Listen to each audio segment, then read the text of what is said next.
The black rain seeps in everything. Nothing keeps it out. And when it gets into your head, the screaming starts. Hey all, Siege here, and today I want to talk about Tennocon 2026. But at first, from a bit of a different perspective than normal. It's no secret the gaming industry as a whole isn't in the best place ever, and I believe much of that is a product of the loss of the art and passion of making games, being replaced with the need for quarterly profit and player retention. Metrics themselves that are many times influenced by factors outside of the game. Having a group of people to consistently play with, engaging with challenging content that isn't necessarily fun, rather just time-consuming, or even internet hype that can skew numbers in a manner that makes the company think they're winning when in fact they're instead dying a slow death and just haven't realized it yet. And while I can't speak for other games like it, Warframe and specifically Tennocon, I believe show the true path to real success. Long-term success that can only be achieved by people who are genuinely excited to go to their jobs and create. Watching so many of DE's employees share stories of their own experiences during the game's annual celebration of life, because that's exactly what Tennocon is, the concept that seemed to exemplify what I'm trying to convey was best done by one of the employees who was on paternal leave. And when asked about his ideas for Jade Shadows during that time, got super excited and wanted to get right to work while on leave. And then when I was about 1 week left in my paternity leave, Reb reached out to me and I'm like, if she's reaching out to me, this must be important. And then she's like, so we're gonna do Jade's babies. Do you want to design them? And I was like, yes. And I was still on paternity leave, and I had a few moments during a nap to do some sketches, and During a nap? Yes. What percentage of people do you believe feel the same way about their own jobs? Now understand this wasn't the only story of its kind. It's actually one of many, but to me it was the most emblematic of happy employees. And happy employees are productive employees. Those that got the opportunity to share just seemed genuinely excited by what they were able to be working on. And consider not everyone is made for public speaking, so being able to convey that happiness whilst nervous is another feat all unto itself. And while I'm sure they deal with their own levels of crunch, if you're working on something you enjoy, crunch can many times be not so bad. Heck, people may even find themselves wanting to stay longer and work harder because they're just so involved in what they're doing, making their job a portion of their personal growth. And when you see how much time the team puts into not just talking about a game, but playing it themselves, a lot, mind you, you realize this team of people isn't just trying to make a good game because they want to make money or be successful. They legitimately play it and like it. And for that reason, they want to continue to enjoy playing a good game. And only by engaging in the product as the customer might, can they truly feel the same things their customers are feeling, thus leading to less in the way of catastrophic decisions or easy reversals when bad decisions are actually implemented. To me, from a 1,000-foot view, I see a company who very much appears to a person to be pulling in the same direction. Because a game like this probably shouldn't be doing as well as it has for as long as it has. Heck, the identity of it seems to change with every update. One update focused on 90s pop culture, complete with arcade video games added in. Another added a world plucked straight from the never-ending story and gave you a guitar to learn how to play and create your own music. The newest update, Tau, promises to add both a card game as well as a text adventure that can be adapted for use among friends and such, something Warframe dungeon masters all over the planet are probably just chomping at the bit to try out. It's got spaceships, jetpacks, and skateboards, and horseback, unless we forget the classic fighting game and competitive sports game, Lunaro. You can fish and hunt and make a dojo or a house, and if you haven't seen the dojo showcase, you really need to put that on your things to do, because it will blow your mind, I promise. But the point is, Warframe is a mishmash of all kinds of different games put into one that has an absolutely gripping narrative that is somehow 13 years later, just now seeming to reach a peak. I don't want to say its peak, because a better story could be like 10 years down the road yet. And it really makes you wonder, how is this possible? Now, I could have been off on this, but I believe I saw almost 500,000 people were watching Tennocon. And I'm just not sure if people fathom how amazing that is, especially in such bleak times in gaming. And they don't seem to be slowing down anytime soon. Fall of this year, we'll introduce a smaller update called Iceblade of Naren, with another Warframe accompanying it. The artwork looking to very much explore more of the Zariman 10-0 and the Tenno themselves. And while I could be wrong on this, the area shown on the artwork for it very much appears to be where Teshin had originally directed us in the War Within, to remember what Margulis, and apparently even the Lotus, wanted us to forget. But before that, we'll also get to enjoy another Dog Days as well. And Amir from the Hex faction will be showing up to give Nora Knight a little bit of a break and introduce Shockwave, Nightwave's replacement for a season, with new kinds of rewards, quote-unquote, never before seen, which will obviously be nice, no doubt. So once again, we should be eating pretty good for another whole year. But now, what most of you are here for, my thoughts on the demo. Being a veteran of these things, I need to stress, what's revealed at Tennocon can many times be very different from what the quest itself provides, sometimes with different dialogue or deceptive cuts from one moment to another, removing story building and necessary context to truly interpret what we're seeing. Because this demo is mind-blowing in multiple ways, specifically for us scholars of Warframe lore, but I tried to look at it through the lens of what might be versus what it most certainly is. And I welcome your interpretations as well, so please let me know in the comments what you thought was different from what I came up with. I'm really interested in getting a more fleshed out view of things from a much larger perspective. So, this delicious slice of Warframe Tau we were served starts out introducing the Hunra, who later we'll find looks eerily similar to the aliens from Independence Day, as well as, sadly, an old friend. But for the purposes of Tau, has the very distinct underpinning of what one might call a crime boss, which perfectly serves what we're about to find in the very near future, but not before a candid look into a very important mystery of Warframe finally laid bare. Well, to a point at least. The moment the Lotus was seemingly forced to barter with the Man in the Wall reveals that while sentient regiments specifically were turning on the Ta, Ballas himself didn't take the attack seriously, most likely due to it being an opportunity for something to happen to the Tenno children, the ones that he believes the Lotus is abandoning him for, so that he could, in fact, have her all to himself again. So one can make the argument her deal was actually a direct consequence of his gamble. And whereas he was perhaps bluffing, she was all in.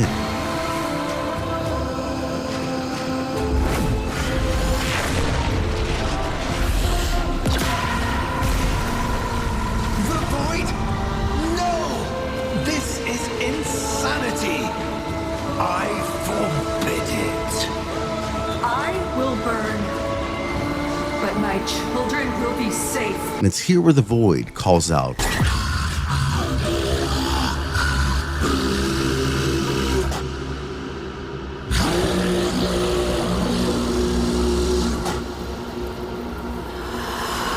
Ithli, Umara, Evebok, Yara Lok, which I believe translates to, welcome and submit, Eternal Mother, behold the Void.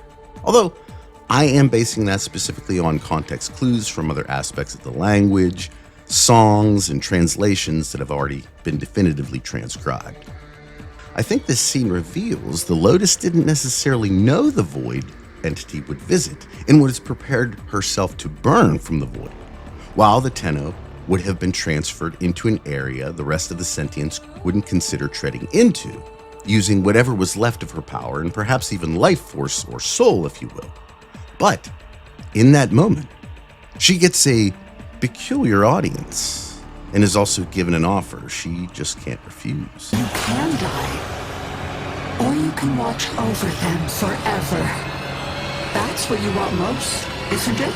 It's also here where we learn this is just a memory within the Dark Refractory. Because of the deal with the indifference, the operator, being within the void bare of any protection, a byproduct of the Dark Refractory's eternalistic capabilities, would leave them powerless to confront the Man on the Wall. But the particular strand of Craw the void is connected and confined to, because of the loss of its finger, allows for a paradox, one not specifically tied to the same strand, to safely engage him. The very reason the Drifter can both be involved here and offer the Man on the Wall a deal for a change.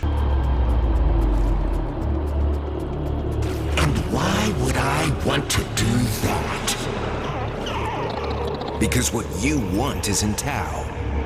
And you know we need her to get there. So, what's it gonna be? Okay, killer. Let's see what you got. To which he ominously accepts.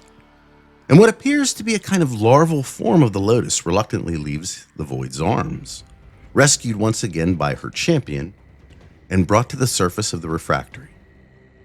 Whether her hesitation to come to the Drifter is because she's scared of the Void, or if she legitimately didn't want to go to the Drifter, remains a mystery, but it's something to keep an extra close eye on moving forward. Now, the Hunra appears once more, with some very ominous information regarding the Black Rain, something that will seem extremely familiar to most of us once we actually see it. But with the Lotus secured, we make our way to Cronia Station, curiously around Saturn, the same place the Tenno launched into the void during their infamous trip on the Zeraman 10-0. And while potentially meaningless, Saturn itself has a bit of a history of being associated with darkness in multiple ways. Saturn being the devourer of gods, the somewhat disturbing hexagonally patterned storm that rages from most views we get of the planet, even esoteric aspects of the occult and Satanism having ties to this particular planet. It makes me wonder if DE is somehow weaving that concept into the overall narrative. It's something I suppose time will tell, but keep an eye out for it. Now, with this, we also get a gift. The fruits of our efforts within Entradi's labs. A vessel. With Arturus, obviously being a product of Arthur's genetic samples, and Zioa, which is Owie backwards with a Z in the front, shows us that one, the female vessel comes from her genetic samples, but two, there could be a vessel for each letter of the alphabet, given the Z added to Owie's name, or if nothing else, the original plan before everything fell apart. Now this is going to be controversial, but I believe the vessel here acts as a kind of vector for Tau, much like it did with 1999. As it appears, we're actually going to take our railjack on the journey through the void. Although I am hopeful when we get to Tau, somehow we'll be able to use the vessel for something more than just being a coordinate. So, after a sprawling and beautiful view of the Tau system,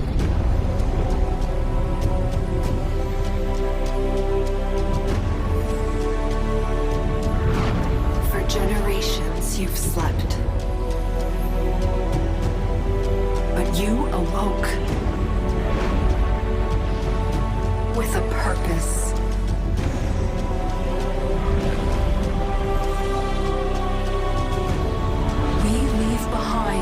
The origin system and its mysteries.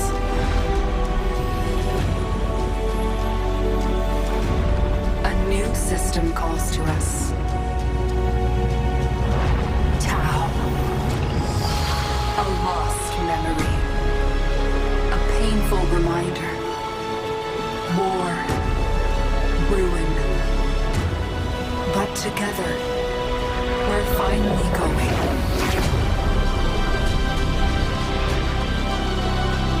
How long have we waited for this moment? My child.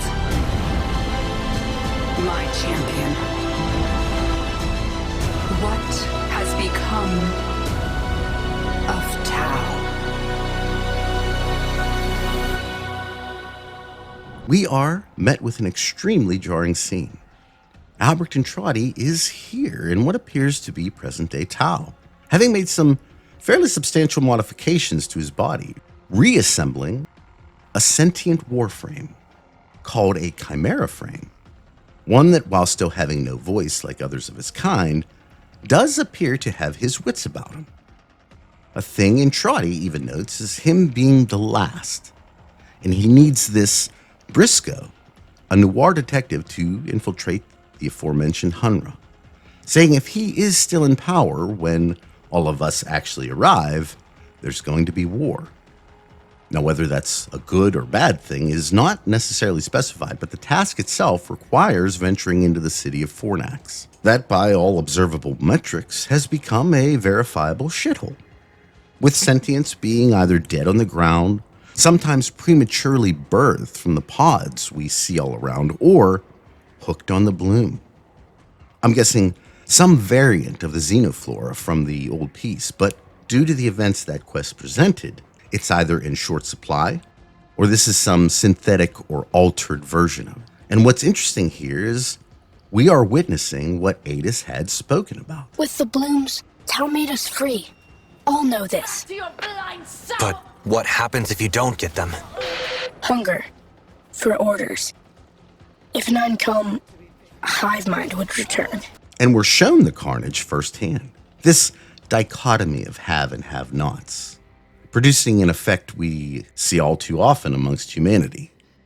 The sentients wanted to be like us. Tenno, I know you're loyal and you want this to work, but you know it as well as I do. There is something deeply amiss with the sentients. If they're so proud of who they are, then why do they want to be humans so badly? And every time they try, it's just off, isn't it?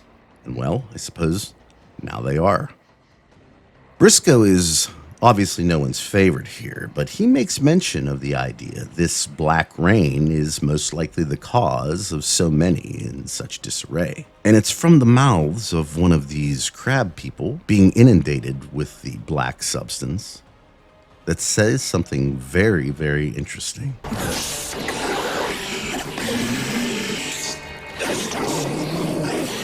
Almost like they can, along with the screams, hear him, waiting for them too. And with this leading directly into Briscoe detailing the effects of the rain, I can't help but think that the rain is the bleeding and the stone is the wall. Present-day Tau is such a stark contrast from its depiction in the old piece. And we really do see how badly things have degraded over the years. Briscoe himself remarks on what might have happened to the sentient remains in front of him, with Orican cards laying amongst them. The face cards being former executors with the faces themselves all scratched out. Now, personally, I believe these were most likely just old cards from when the Orcan were in power, just altered to show how much these individuals are hated here. But something I wondered in passing was, did Briscoe do this the last time around, before he was disassembled? He does, after all, have the same playing cards as part of his ability set, and it's just odd these two would be playing a random game of cards in the middle of the street only for someone to come by and kill them, bloom habit or not. So it makes you wonder, are these two that relevant, or is it the cards that they're trying to point out? The only other thing I can think of is perhaps this is the calling card of the Hunra, and they were making sure everyone knew who did this. But then, why didn't Briscoe call that out? Forgive me, these are most of the thoughts I was having during my initial watch, and perhaps I'm getting a bit excited, but something about these just doesn't seem right, and incorrect memories appear to be a kind of theme these days in Warframe. Nevertheless, Briscoe continues on, telling the other half of the story. The ones who struck out for the old system can never have kids again. The ones who stayed and got hooked on the bloom ended up with these. Poor kids. While we know about the sentients who sacrificed their womb to come to the origin system, he explains what happens to the sentients who stayed. The black rain produced a very concerning effect in the end. In Jade Shadows, we were alerted to the fact that Hunra appeared to claim the mind of the hive Adis had spoken about in the old piece, and yet here it seems the hive mind is actually a torturous essence, corroding the minds of all who are forced to endure it. And according to Briscoe, none here are spared. The most uncomfortable part of that truth being he most likely experienced it as well, perhaps in an older iteration of himself, telling us this isn't necessarily speculation, it's what the rain actually does. And with the deal made by Hunra with the Void, well, there's an obvious and ominous connection here that seems a bit too relevant to ignore. As he has no interest in wanting to begin that again, he races through the decrepit streets trying to get indoors, and in the process discusses the old war a bit. That it was essentially perpetual death made manifest, with resurrections and executions occurring continuously amongst the sentients and the Warframes, and actually insinuates a preference for the mayhem of today to that. And after how he describes the rain and its effect as he makes it to shelter, it really does offer some perspective on how awful the old war was. But also makes one consider if this is what the rain does, or if what we're seeing is just the beginning of what the rain will do.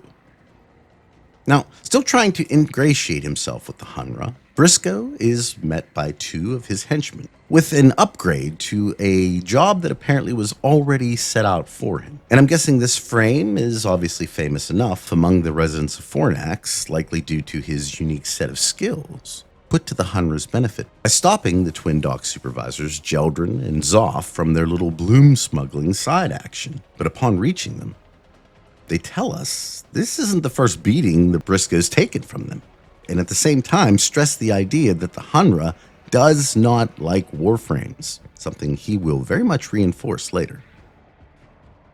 Now, after the twins are bested, the Hunra speaks about what some believe. The differing hivelings say I traded my heart to the devil for power. No, there was no trade.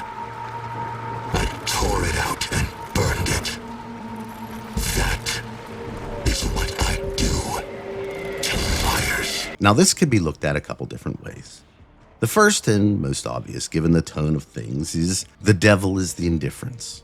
But depending on the connection of this character, and amazingly enough, Adis from the old piece, it could also be referring to the operator, something we'll discuss more in a bit. But this could be the symbolic act of removing the feelings he had for a friend or family member. Yet it still leaves us with the question he brings up. What did give him all his power? Now, the job's success prompts what we'll find is the true reason the Hunra offered Briscoe a chance in the first place. And his journey to the Hunra's seat of power is met with a scenic view of Tau's corruption, amidst an absolutely stunning music track called View from the Top, perfectly rounding out the established ambiance of the update, and the Hunra's nest follows suit. Finally infiltrating the area as Entrati had desired, Briscoe is met by the singer of this ear candy, remarking on their history, but really showing how human the sentients have become. Personal, complicated relationships, gambling, doing drugs. Wow, they really made it, didn't they? One would think they would be better, but I guess in the grand scheme, the inescapable truth that power corrupts and absolute power corrupts absolutely is unnervingly accurate, no matter the person or the species.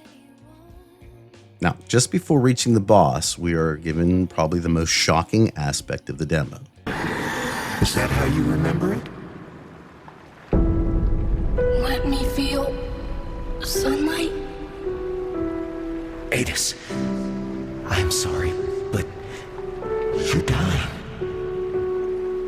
Tenno? My light. You're taking it all.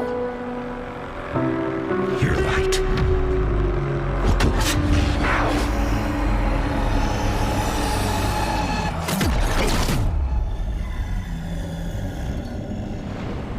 Gotta stay cool. First, we are perhaps seeing what the Hunra was referring to at the very beginning of the demo, as well as during the teaser provided shortly before Tennocon.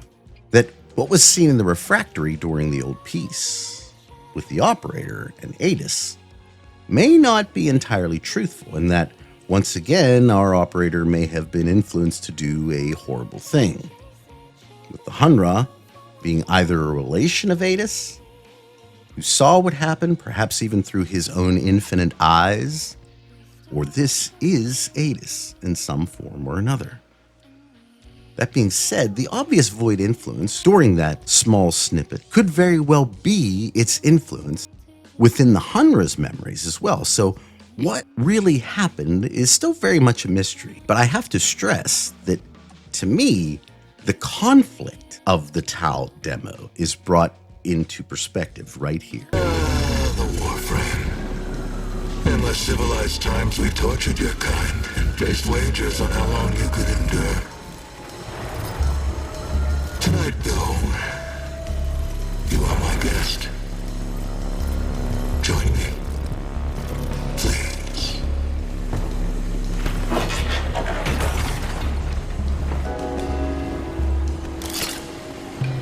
Again, winner takes all.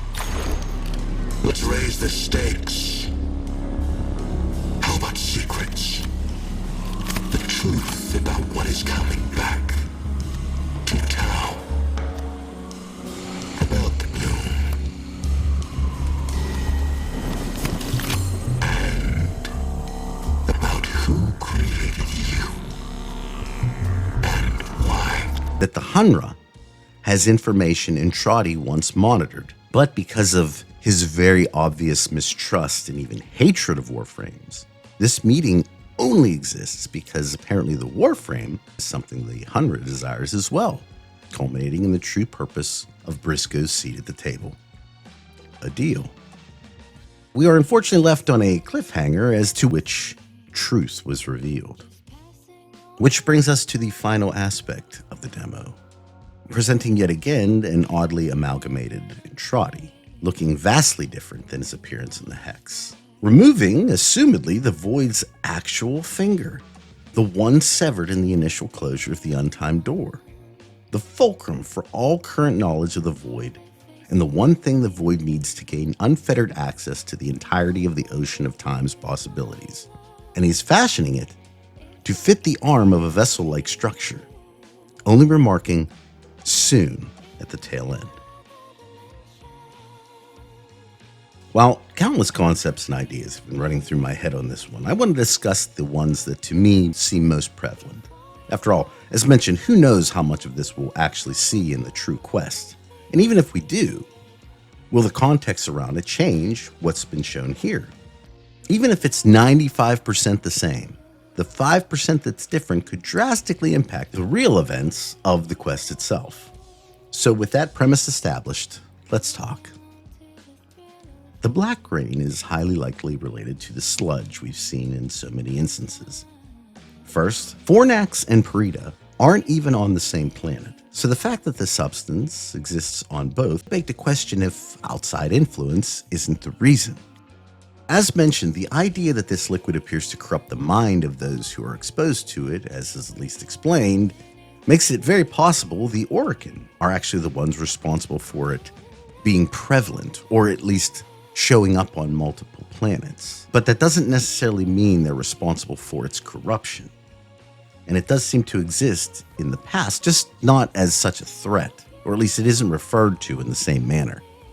The question is then, who changed this substance? Is it what most of us are, I'm sure, all thinking? The void entity with the sentience covered in it earlier, talking about the stone waiting being an obvious reference? Or even perhaps by the Orokin, but influenced by the void. And I think there's evidence of such a thing in the lockbox Briscoe tests his luck with. Among the machine symbols, we have one of what looks to be cephalons, or perhaps even the weave itself, where they reside. The sentient drones famously seen during the new war quest. Something very much resembling Narmer, specifically with what Ballas and the Deacons wore. But I am very much open to your own interpretations on each of these because, mind you, some of them are admittedly, and I'm guessing purposely, hard to make out. While I at first thought this particular red image has something to do with the technocyte, Helminth, or some level of the infestation, as I look at it real closely, it also resembles the Railjack's reliquary drive without the finger compartment, or perhaps even the base of Rel's Donda. But the one that isn't hard to interpret at all is the Entrati Eye, and for anyone that followed the 1999 ARG, you will know this has a very specific significance, because it is the breadcrumb that led us to completing the ARG under the assumption we were following Entrati's directions, only to learn we were instead enacting the Void's plans for a connection, as well as passing the genetic codes of the proto-frames to it. The fact that this is here in present-day Tau means one of two things. First, that these are old machines, and like the playing cards we see, may have just been repurposed or just left to continue working from Oregon times. And as I always say, if it's not broke, don't fix it. Perhaps when the Entrati Eye wasn't necessarily corrupted by the indifference. This would explain why the face cards are all scratched out, as the sentience by definition would have a hatred for the Oregon 7 specifically. Well, at least the cards we see of Tuval, Nitok, Tormus, and Ballas, perhaps showing us which side was which when it came to the Seven's voting affecting the end of the Old Pieces Treaty. But the indifference also has taken umbrage with the same group, so the relevance of the Eye again could be subtly foreshadowing what the Rain seems to already imply, that the Void finds its way into the cracks of everything. It needs only wait. And this is important because the Void will obviously play a major part, be its association with what appears to be the finger, the very thing the man on the wall was said to need to shed its containment to just a single reality. So long as the indifference is missing a digit, it is confined to the strands of Kra. Don't ask, your tiny mind would likely pop under the strain of understanding. This limitation is our one hope. Or its direct involvement shown a few times in this very demo. The first being the Void's standoff with the Drifter for the Lotus herself. With everything that just happened in the old piece, I have to believe the Drifter's involvement was planned here from the very beginning, meaning they were very likely baiting the Void here. But why? My guess is to be able to make it to Tau in a kind of standstill with the man on the wall, because they both want what's in the Void. But, and this is important, I'm not sure the Drifter knows whether that's Albrecht or the finger. Of course, one must also consider what we've seen in the Dark Refractory is just a memory, and in that, are some of these subject to being incorrect? The Void influence on the Refractory is an easy area for the indifference to interfere and perhaps even change what people believe, with instances of it wanting to do exactly that to the operator, as they are an extremely susceptible target. Their lost memories, perhaps being erased multiple times as the Void and the Lotus are both accused of it, begs the question, who really knows what's real, or exactly how the Refractor even works? Entrati? Lloyd, maybe? It really does warrant some level of clarity yet, on if we are in fact seeing the Operator's or the Lotus's true memories, or just another instance in an internalistic sea of possibilities aligning with a very specific moment on some four-dimensional axis. Furthermore, with the vision given of the Tenno and Adis altered ending, are we in fact seeing the same thing play out here? That this is a false memory, and the devil is in fact the Tenno, someone who this person trusted, dare I say even loved, and the betrayal of what they were then shown led them to, in fact, desire a war with the aphids, as Era once called them. The very thing Entrati could be himself speaking about in his first appearance in the demo.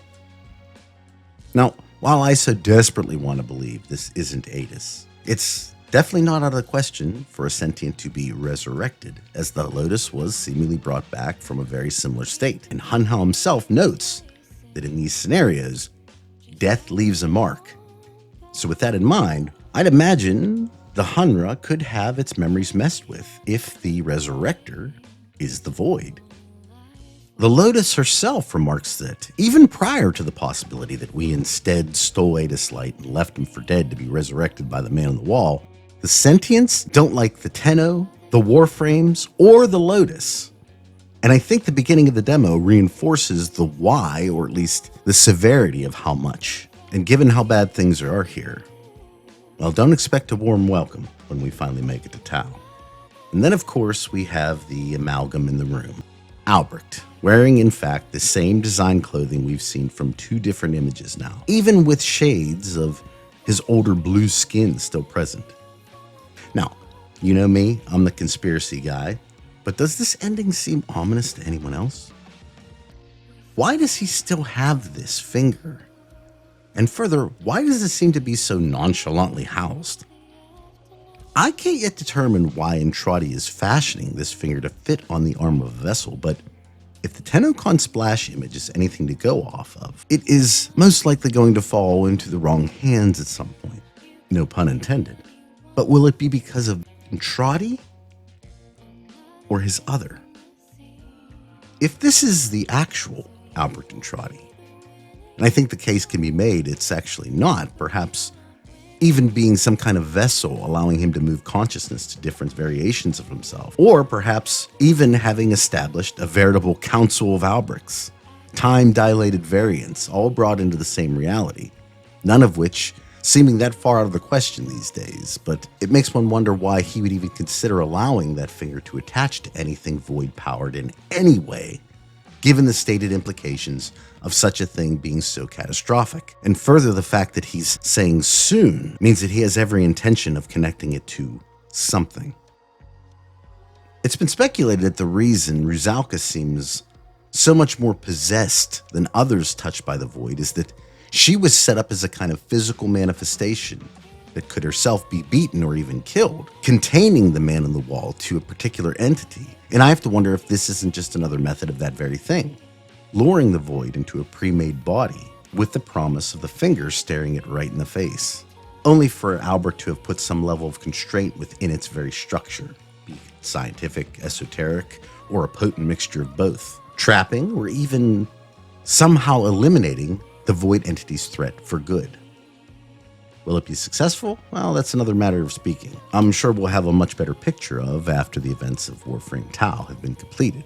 But I have to caution, I'm not really sure it's going to be a happy ending, much in the same way that I don't characterize what happened at the end of Jade Shadows as being a positive ending. But with that being said, this is what got me most excited about Tennocon this year. A fantastic little tease of what will most assuredly be one of the most important quests to date, all made by one of the most important developers in the industry today, Digital Extremes. It is truly a damn fine time to be a Tenno, and being a part of something that, for lack of a better term, is firing on all cylinders right now, close to a decade and a half after its initial launch. I know this sort of thing can happen, but it doesn't stop me from wanting everybody to appreciate where things are at the moment, because the vast majority of games do not see this type of interest so long after release, live service or not. And the crazy part is, I think we're still growing. Now, I'm sure to have more thoughts on this demo in the future, but these were the things I wanted to discuss first with all of you. And I want to know, what did you think? What were your favorite parts, and who do you believe the Hunra is? I'll be looking forward to reading these comments in particular, believe you me. As always, I'd like to thank the channel's members. I very much appreciate your support and understand just how blessed I am to know you like my content enough to help me out like you do. For this, I will always be grateful to you and appreciate you taking the time to come watch the videos. Also, I can't forget my longtime channel support in G Fuel, a product I still use to this day, especially when I'm having a down day, if you will. Given its longevity on the market, I believe that in itself speaks to its actual effectiveness and preference among many who, like myself, just need a bit of a mental boost at times. So thank you to both again, and thank you to all who come and visit the channel. You are the very bestest. And at any rate, I hope you all have a wonderful day today. wonderful rest of your week, and I'll talk at you all in the next one. Take care, everybody. Bye.